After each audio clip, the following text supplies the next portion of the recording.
მოგებული თავისუფლება მიკროს ჯავახიშვილს და სიბისის ნაკლებებს სურათი და უკან გახლავთ ხელმოწერები რამდენი ადამიანის ხელმოწერას დაიდი ანიშნულმა ასე ვთქვათ მანერმა ყველა შევსებული ასე ვთქვათ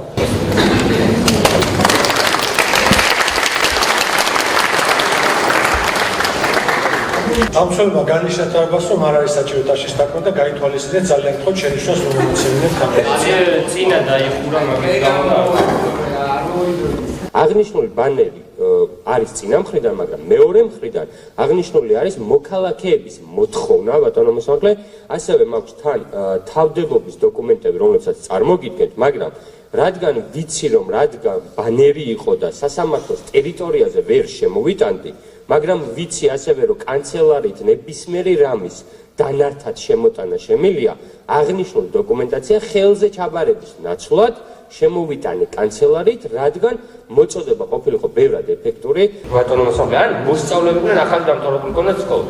ამ ადამიანების პენიტენციურ დაწესებულებაში ყოფნის მიზანი, ბატონო მოსამართლე, ეწინააღმდეგება იმისასაც კანონმდებელი გვიდგენს.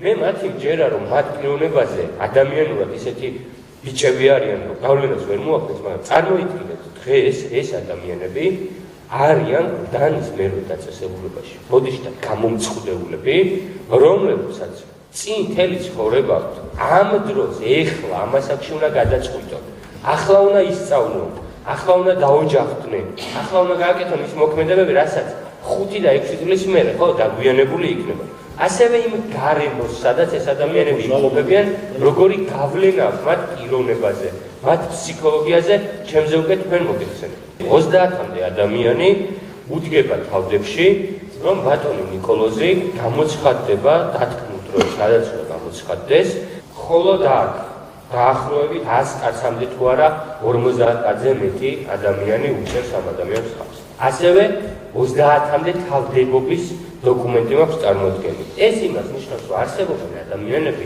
რომლებსაც შეუძლიათ თუ ვისაუბროთ რაიმეს დაშავებენ, მისი ქცევის უზრუნველყოფა.